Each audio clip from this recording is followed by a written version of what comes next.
নমস্কার বন্ধুরা, ফুড ফরএভারে সকলকে স্বাগত।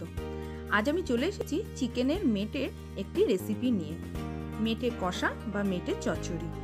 আমার রেসিপিটা যদি ভালো লাগে তবে ছোট্ট একটা লাইক আর শেয়ার করার অনুরোধ রইল। তো চলুন বন্ধুরা, দেখে নেওয়া যাক আজকের রেসিপিটা। এখানে আমি চিকেনের মেটে নিয়েছি প্রায় 300 গ্রাম মতো। চিকেনের মেটেটা খুব ভালো করে ধুয়ে তার মধ্যে নুন আর সামান্য একটু হলুদ দিয়ে মেখে রেখে দেবো প্রায় 30 মিনিটের মতো।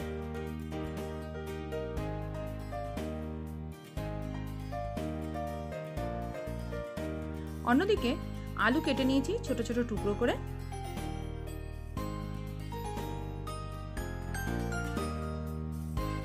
ওভেনে একটা কড়াই বসিয়ে দিয়েছি। কড়াইটা খুব ভালো করে গরম হয়ে গেলে তার মধ্যে দিয়ে দিচ্ছি 3 টেবিল স্পুন মতো সর্ষের তেল। তেলটা গরম হয়ে গেলে তার মধ্যে দিয়ে দিচ্ছি কয়েকটা গোটা গরম মশলা আর একটু তেজপাতা ফোড়ন। ফোড়নটা খুব ভালো করে ভাজা হয়ে গেলে আমি এখানে মাঝারি সাইজের দুটো পেঁয়াজ একদম মিহি করে কুচিয়ে নিয়েছি, সেগুলো এর মধ্যে দিয়ে দিলাম। বেশ কিছুক্ষণ নাড়াচাড়া করব। তারপরে এর মধ্যে দিয়ে দেবো 1 টেবিল স্পুন মতো চিনি। পেঁয়াজের মধ্যে চিনিটা দিয়ে ভালো করে পেঁয়াজটা লাল করে ভেজে নেব, তাতে তরকারির রংটা খুব সুন্দর হবে। পেঁয়াজটা লাল করে ভাজা হয়ে গেলে তার মধ্যে দিয়ে দেবো 1 টিস্পুন আদা বাটা, 1 টিস্পুন রসুন বাটা, 1 টিস্পুন কাঁচা লঙ্কা বাটা, দিয়ে দিচ্ছি মিডিয়াম সাইজের একটা টমেটো বাটা। এগুলো দিয়ে কিছুক্ষণ নাড়াচাড়া করার পর এর মধ্যে দিয়ে দিচ্ছি 1 টেবিল স্পুন মতো নুন। আপনারা আপনাদের স্বাদ অনুযায়ী নুনটা দেবেন।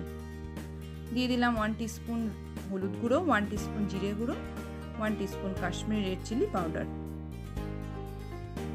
এগুলো দিয়েও আমি বেশ কিছুক্ষণ মশলাটা কষে নেব, যতক্ষণ না মশলা থেকে কাঁচা গন্ধটা যাচ্ছে।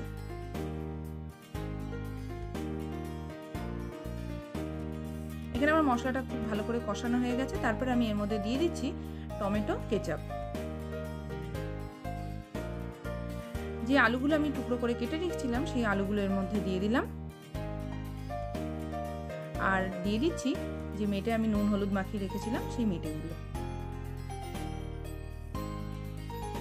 এগুলো দেওয়ার পর প্রায় 20-25 মিনিট ধরে আমি এটা কষিয়ে নেব। এই সময় গ্যাসের ফ্লেমটা একদম মিডিয়াম রাখতে হবে।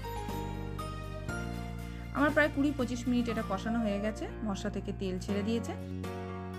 এবার আমি এর মধ্যে দিয়ে দেবো পরিমাণ মতো জল। মেটে আলু দুটোই সেদ্ধ হবে, সেই পরিমাণ মতো আমি জল এর মধ্যে অ্যাড করলাম। এখন আমি এটা প্রায় 20 মিনিটের জন্য চাপা দিয়ে হতে দেবো। ফিরে এলাম 20 মিনিট পর। চিকেনের মেটেটা একদম রেডি। এবার আমি এর মধ্যে দিয়ে দিচ্ছি কয়েকটা কিশমিশ